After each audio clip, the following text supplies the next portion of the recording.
La entrevista del Telematutino 11, gente importante, a tratar temas importantes. Nos acompaña la doctora Rosario Espinal, socióloga, politóloga, académica, articulista de larga data y de mucha profundidad. Rosario, un placer tenerte comenzando la semana, abriendo con broche de oro. Buenos días, bienvenida Rosario. Hola. Rosario, comencemos con el tema nuestro de cada día. Lamentablemente, el proyecto de ley de partidos con el ingrediente de las primarias abiertas. ¿Tú crees que vamos a tener ley de partidos finalmente? ¿O esto se va a seguir extendiendo a lo largo del tiempo y del espacio? Bueno, por un lado uno diría, si llevan casi 20 años discutiéndolo y no se aprueba, pues hay una probabilidad significativa de que siga ocurriendo lo mismo. Pero por otro lado también se ha llegado a un punto en que hay una expectativa de que haya algún tipo de marco legal para hacer las elecciones. Es verdad que se pueden hacer las elecciones sin leyes, porque las anteriores se hicieron sin ninguna ley, en base a regulaciones existentes o en base al marco jurídico existente, pero yo creo que ya como que se ha hablado demasiado de ese tema para que no se apruebe nada. Entonces yo diría que hay también una probabilidad de que se apruebe algo. ¿Qué es ese algo que se va a aprobar? Porque el debate sobre las primarias ha copado la discusión sobre la ley de partidos. Y realmente el tema central en la ley de partidos y en la ley electoral, que no se habla de eso, y yo he insistido desde el principio de este debate, que lo primero que había que aprobar era una ley electoral. Porque hay una ley electoral. Entonces lo que había que hacer era actualizarla, ajustarla a la nueva constitución. Era más fácil hacer la ley electoral, pero aquí los partidos son sexy, entonces comenzaron a debatir el tema de los partidos políticos y se ha atrabancado la discusión con el tema de las primarias. Ahora, el tema central es el tema del financiamiento, claro, y el tema de la publicidad. No importa qué tipo de primaria se utilice, si aquí no hay una regulación adecuada en el financiamiento, no hay control, porque quien tenga más dinero va a llevar una ventaja sustancial en cualquier proceso electoral. Entonces, y aquí viene el problema, los políticos en general no quieren una regulación efectiva del financiamiento. En eso ellos están de acuerdo, entonces. Ellos están de acuerdo en eso. Exacto. Por eso es que el tema de las primarias se ha magnificado, porque en el tema del financiamiento todos los políticos están de acuerdo en que no se regule mucho. Ahora, si aquí se aprueba una ley electoral y o de partidos sin regular el financiamiento, cuando se apruebe y cuando se promulgue, la gran crítica, la gente se va a olvidar de la primaria, la gran crítica va a ser, pero no hay control efectivo de las finanzas, y sin control efectivo de las finanzas, realmente el que tenga más dinero pues va a llevar la gran ventaja. Pero y la propuesta que se ha ventilado de que 700 pesos, creo, o 100 pesos 100 por... pesos por, ¿Cómo es? 100 pesos por... 100 pesos por votante. Por votante. Para el presidente. Para el presidente. Ellos pueden, o sea, el problema no es el financiamiento público. El financiamiento público sabemos cuánto es. Sabemos quién lo da. No sabemos cómo lo gastan, porque ellos no son muy buenos reportando. No, lo damos nosotros. Pero sabemos la cantidad. Sí. Podemos discutir si la proporción está bien o no está bien, pero sabemos cuánto se da. El problema es el financiamiento privado, el financiamiento que viene de fuentes diversas, pero privadas. que ahí nadie quiere, ni los empresarios supuestamente quieren. No quieren empresarios, no quieren los donantes, quien sea, empresario o no empresario, quien sea. O sea, no quieren los donantes aparecer de que le dieron al partido A o al partido B, y no quieren los partidos tampoco que se sepa, porque la transparencia en las finanzas requiere que se ponga el nombre y la cédula del que dona. Entonces, ni el donante, ni el que recibe, ni el político, porque fíjense, es tan complicado regular el financiamiento, porque no es solamente a los partidos. Cada candidato o candidata se convierte en un macro o en un microempresario de su propio proyecto político. O sea, un alcalde a regidor, un candidato a regidor, por ejemplo, en un municipio cualquiera del país, busca sus propios recursos, no está dependiendo solamente de que su partido le dé dinero. No. Entonces, cada candidato, imagínense, hay 4.100 más o menos posiciones electivas. Para cada posición de esa hay varios candidatos. En las elecciones pasadas habían unos 24.000 y pico de candidatos. Todos esos candidatos salen a buscar dinero a la sociedad, a sus amistades, a sus familiares, a los empresarios de su comunidad, profesionales de a quien sea. Entonces, ¿cómo tú controlas eso? De cada candidato. O sea, es un serio problema. Ahora, Rosario, a mí me llama la atención, y yo no sé mucho de eso, pero si estamos hablando de un escenario, de discutir una ley de partidos justamente para regular la campaña, los tiempos y demás, dentro del mismo partido que está en el gobierno, del PLD, ya están en campaña, puesto que ya renunció el ministro de Medio Ambiente para dedicarse a actividades políticas. Él lo hizo también, por lo menos presentó públicamente sus aspiraciones Reinaldo Pared Pérez, y se anuncia que el próximo lunes lo hará el ministro de Interior, Carlos Amarante Barret. Pero estamos discutiendo una ley de partidos, que se supone que dentro de lo que se va a regular ahí son los tiempos de campaña. Y aunque estas son precandidaturas, ya vemos afiches y habrá un proselitismo aunque sea interno. Sí, todos esos anuncios de candidatura también es haciendo bulto.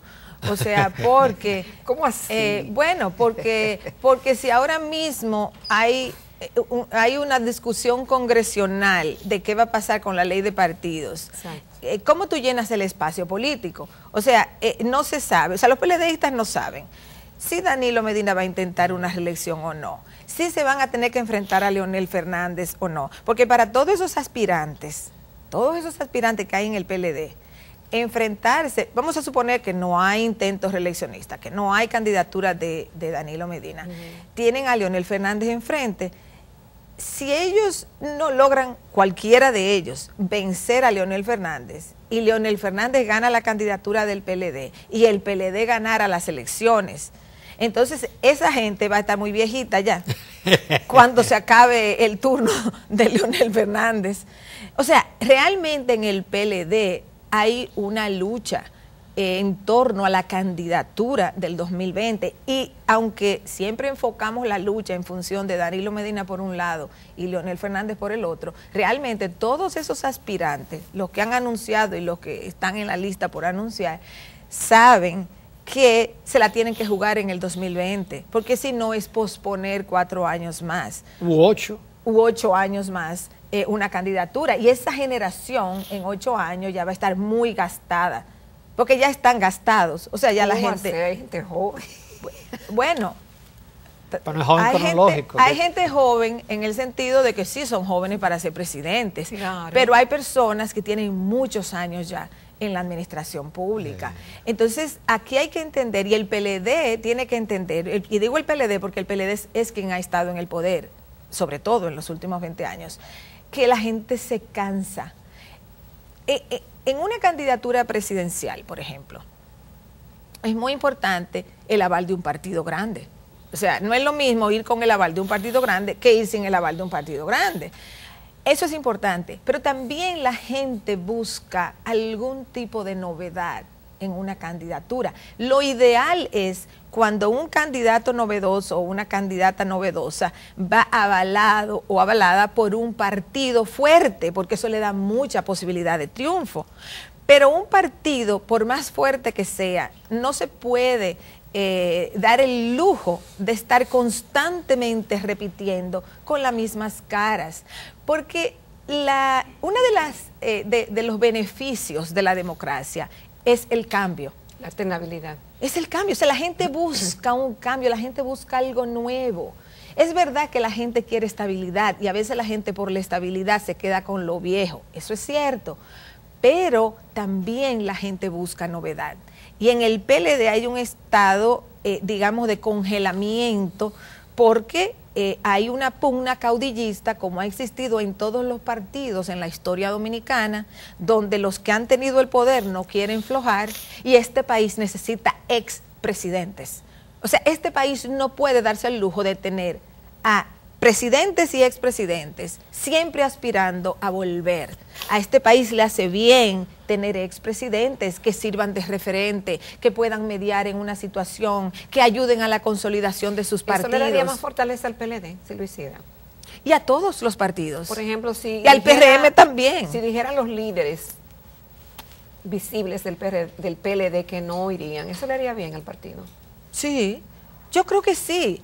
Yo creo que, y por eso yo insisto, el país necesita expresidentes. Hay personas que reaccionan a este tipo de comentarios diciendo, oh, pero todo el mundo tiene derecho a competir. Sí, es verdad. Todo el mundo tiene derecho a competir. Nosotros tres tenemos derecho y nos estamos lanzando a una candidatura. No.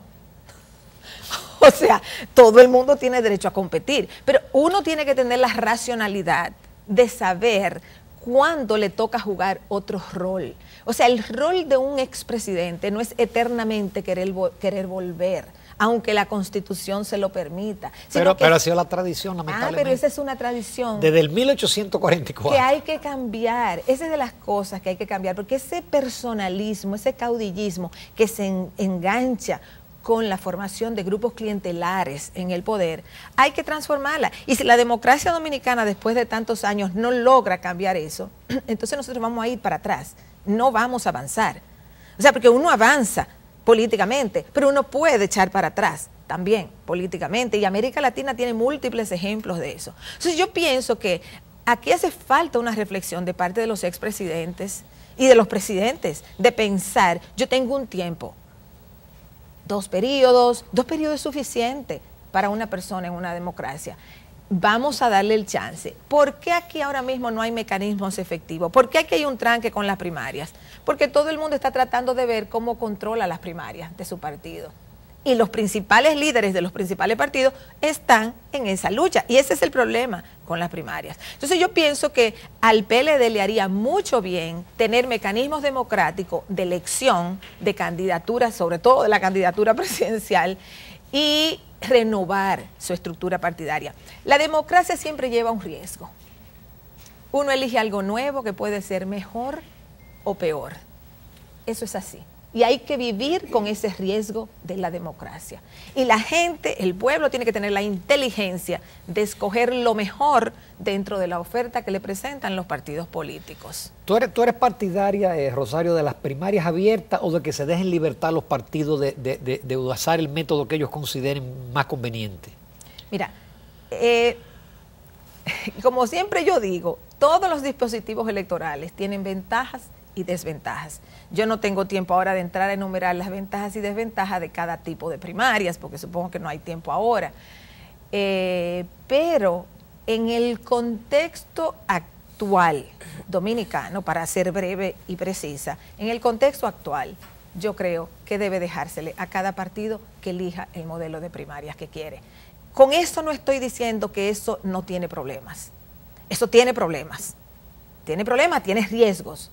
Porque los partidos, es cierto, no tienen buenos padrones, en los partidos hay mucho verticalismo, mucho caudillismo, mucho autoritarismo, y todo eso crea problemas para, digamos, todo eso impide que los procesos de primaria sean democráticos. Entonces, si se les deja a los partidos hacer lo que ellos decidan, se va a correr el riesgo de que hay partidos donde las primarias van a resultar un poco mejor y hay partidos donde va a haber poquísima democracia en la selección de los candidatos. O sea, no es que es una panacea que se le deje a cada partido utilizar el tipo de primaria que quiera. Pero en este contexto político, probablemente es la única salida donde se podría generar un cierto acuerdo. Y aclaro, en política no hay consenso. Ah, no. No, porque aquí se habla mucho de consenso, y vamos a consensuar y bla, bla, bla, bla, bla. En política no hay consenso. ¿Y qué es lo que hay? Política se gana o se pierde. Ahora, pero un acuerdo no es un consenso. No. Tú haces un acuerdo. Por ejemplo, yo quiero A y tú quieres B. ¿Va a ser A o va a ser B? Ahora, si yo quiero A y resulto B, yo me puedo rebelar en la montaña y no entrar en la aceptación, o yo puedo decir, bueno, yo voy a aceptar, esto fue lo posible el B, pero yo perdí. Pero aquí se buscan fórmulas salomónicas mezcladas, incluso hay propuestas de primaria semiabierta. No, porque la semiabierta tiene otros problemas, pero lo que te quiero decir es que hay que buscar, En política se habla mucho de consenso porque eso es como el adorno para que las cosas parezcan que salieron bien y aceptables, pero en política se gana o se pierde. Esa es la lógica de la política. Si en algo estamos todos de acuerdo y no hay diferencia en lo absoluto, eso no es tema político. Desaparece, o sea, no es tema político. Si nosotros estamos todos de acuerdo en algo, ni se menciona. Eso no tiene relevancia política. La política es una lucha de poder, es una lucha de poder. Y a mí me malinterpretan cuando yo digo esto, porque la gente dice, ¿cómo va a ser lucha de poder? Eso suena muy feo. Eso es la política, es una lucha por ideas y es una lucha por recursos. A veces se enfatiza más la idea, a veces se enfatiza más el recurso, pero a fin de cuentas es una lucha por ideas y o por recursos, y muchas veces más vinculada a las dos cosas. Entonces, eso es la política, es una lucha de poder, y uno gana o uno pierde. La diferencia en una democracia está en que cuando uno pierde, porque alguien que tenía otra posición, o tuvo más fuerza, o tuvo más gente, o tuvo más dinero, o lo que fuera, más poder de convencimiento, más poder de convencimiento, lo que fuera, para que esa ganara esa posición, y yo digo, ¿qué hago? ¿Me rebelo y me resisto o lo acepto? Ahí es donde viene. Si yo lo acepto, entonces, bueno, hubo consenso, bueno, hubo acuerdo, pero yo perdí, no podemos perder eso de vista. Entonces, ahí es donde yo veo que aquí se habla mucho que vamos a consensuar la ley de partido, y a mí me da risa cuando yo oigo eso, porque no, si se eligen primarias abiertas va a ganar un sector, si se eligen primarias cerradas va a ganar otro, si se elige cada quien que haga lo que quiera, porque ya no saben qué hacer, que esa es la salida, que se haga, yo misma estoy diciendo que hagan lo que quieran ya, porque los partidos son muy difíciles de regular, porque ellos son los que hacen las leyes, los políticos hacen las leyes, y ellos no quieren mucha regulación. Y parte de decir cada quien haga lo que quiera, es eso, es que no se les regule y que cada quien escoja el método que considere más adecuado. Y esa podría ser la salida, que siga siendo cada quien lo que considere más adecuado. Rosario Espinal, con tu permiso, los amables televidentes, nos vamos a una breve pausa comercial. Volvemos, que tenemos muchos temas de interés, si nos da el tiempo.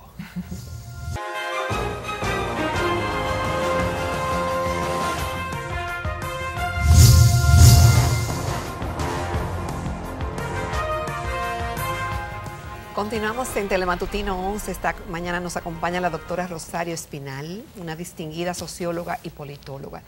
Rosario, parece que la situación en los partidos políticos está en un momento muy particular en la República Dominicana.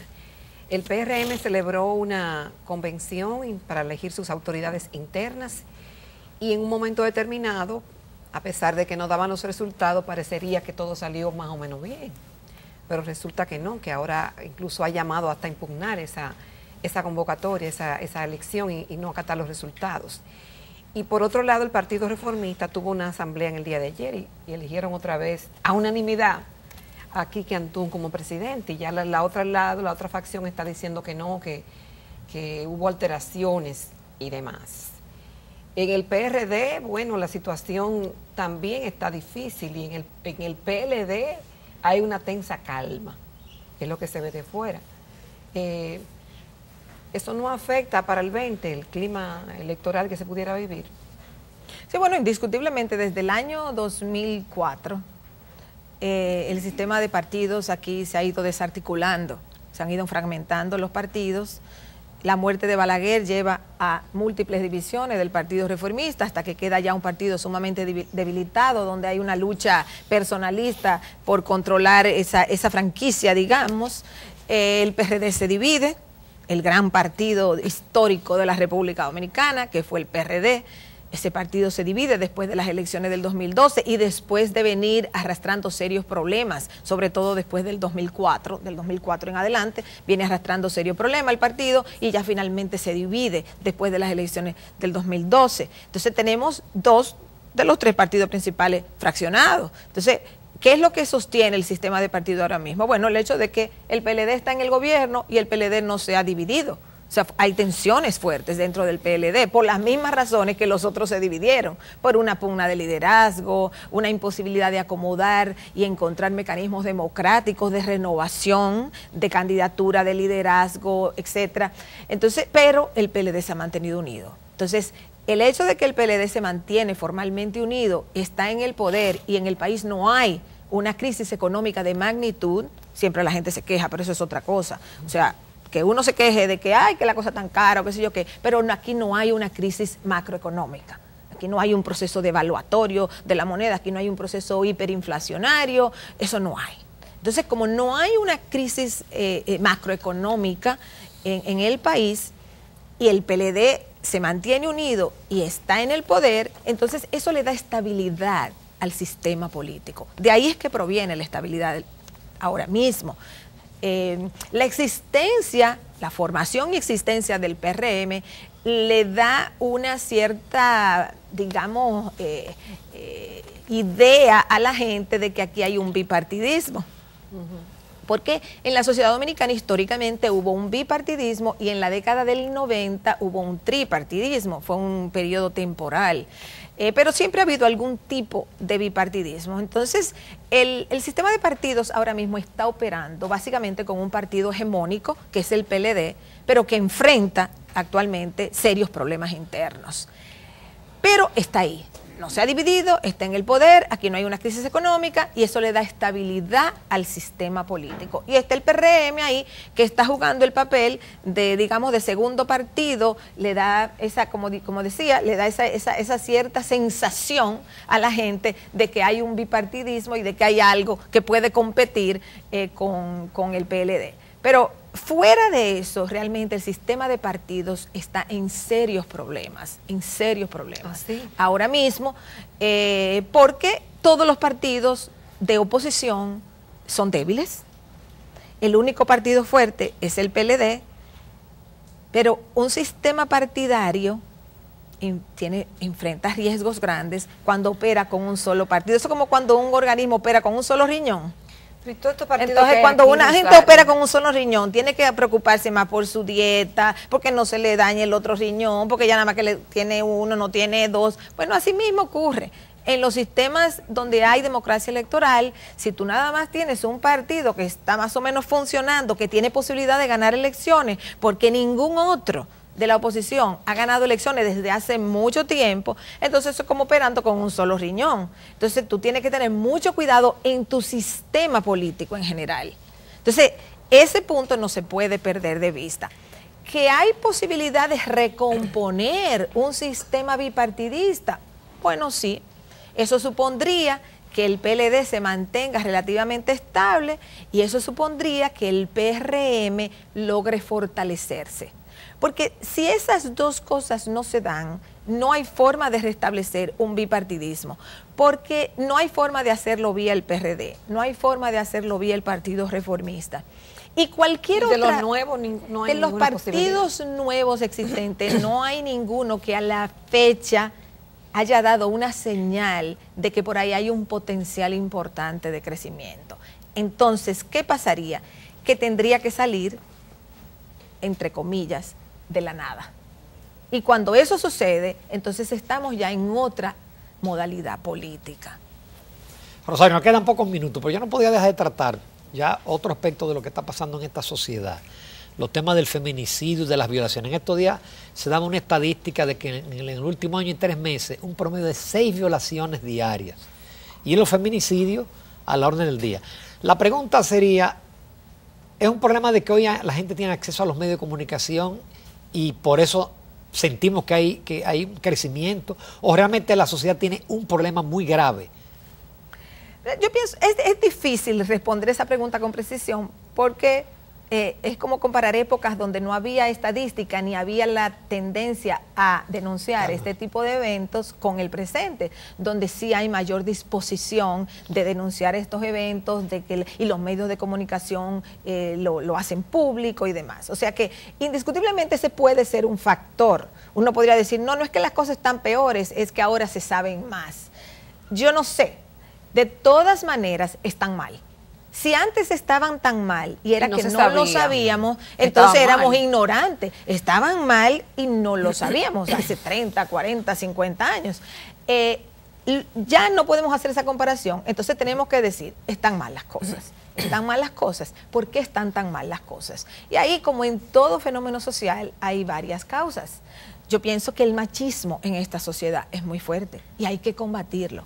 Y hay que combatirlo en las escuelas, y hay que combatirlo en los medios de comunicación, y hay que combatirlo en todos los centros culturales, religiosos, deportivos, lo que fuera. O sea, hay que enfrentar esa cultura machista que lleva a los hombres a creer que pueden hacer lo que quieran con las mujeres, con las niñas, con las adolescentes, con las jóvenes y con las mayores que esas. Entonces yo pienso que hay que combatir esa cultura machista. Hay que combatir una cultura también de la violencia. En la sociedad dominicana hay mucha violencia. Se expresa en la criminalidad, en la delincuencia callejera, pero se expresa también. Es una discusión de por accidente. Exactamente, en una discusión en un bar, en una discusión entre dos choferes. Por una cerveza. En una discusión en por un barrio, roce. por un no sé qué. Porque, o sea, hay mucha violencia. La forma en que la gente maneja, la forma en que te tocan la bocina, la forma en que se exasperan. O sea, hay mucha violencia por donde quiera. Entonces, cuando hay mucha violencia y está expandida por todo el sistema, por todo el cuerpo social, entonces hay que también hacer pares y hay que tomar medidas para calmar un poco la gente. O sea, de manera que la gente baje. O sea, baje el nivel de agresividad. Y se necesita también una cultura de derechos. Nosotros estamos en una situación en donde la sociedad dominicana se ha transformado mucho. O sea, aquí se quiere vivir pensando que estamos en los años de 1940. No, la sociedad dominicana se ha transformado. Es una sociedad con mucho más población, con población más diversa, con una penetración increíble de los medios de comunicación. Y no me refiero solo a extranjeros, también y sobre todo locales. O sea, hay muchas cosas que han cambiado, una inmensa movilidad social, en el sentido de que, aunque no estoy diciendo que es que aquí todo el mundo es clase media, no me malinterpreten, sino que aquí hay una expectativa de movilidad social, aunque tú seas pobre, aunque tú estés abajo. Entonces, todas esas expectativas de movilidad social también traen cambios. No es que sean malas, está bien que la gente aspire a mejorar su vida, pero eso necesita encontrar canales adecuados para ser canalizado de una manera aceptable. Entonces yo pienso que aquí se necesita hacer más reflexión social, se necesita pensar mejor lo que se va a hacer y se necesita poner orden incluso en lugares sencillos donde es fácil poner orden. Yo ayer transitaba por un lugar en la capital donde había un desorden. Y no hay razón para que ahí no hubiera fuerza policial que organizara el tránsito en una zona donde habían muchas personas vendiendo artículos. Para poner un ejemplo, eso crea un problema, porque había un lío en el tráfico, gente caminando por donde quiera. O sea, aquí hay muchos policías que no están haciendo nada. Pónganlo a hacer algo y a ser responsable con lo que hacen. O sea, aquí se necesita un orden público que tiene que desplegarse en distintos espacios de la sociedad dominicana y que la gente comience a respetar las leyes y que la gente respete los derechos del otro. Porque aquí se necesita una cultura también de respeto a los derechos del otro, para que no abusen de uno en el ruido, en la velocidad, en la congestión en el tráfico, en que te bloquean las esquinas, en que no hay policías adecuadamente entrenados, en que no hay semáforos inteligentes. Hay cantidad de cosas que se pueden hacer para bajar los niveles de tensión que hay en la sociedad dominicana. Entonces yo creo que, volviendo a tu pregunta, aquí hay que enfrentar decididamente esta cultura machista que lleva a los hombres a pensar, no lo digo en sentido general, hay muchos hombres buenísimos, pero a un grupo a pensar que puede abusar de las mujeres, incluida de las menores, como si eso no significara absolutamente nada. Y a un ministerio público que actúe consecuentemente ante estos hechos violatorios de los derechos fundamentales de las mujeres, de las jóvenes y las niñas. Rosario Espinal, como siempre, brillante. Te agradecemos muchísimo tu participación comenzando la semana y nos despedimos de aquí. Jacqueline Morel, se nos agotó el tiempo. Sí, gracias, Rosario, un placer. Un placer. Como siempre. Señores, gracias por su sintonía a esta hora de la mañana y la invitación, como siempre, para continuar con Telesistema Dominicano. Hasta mañana, si Dios quiere, cuídense mucho.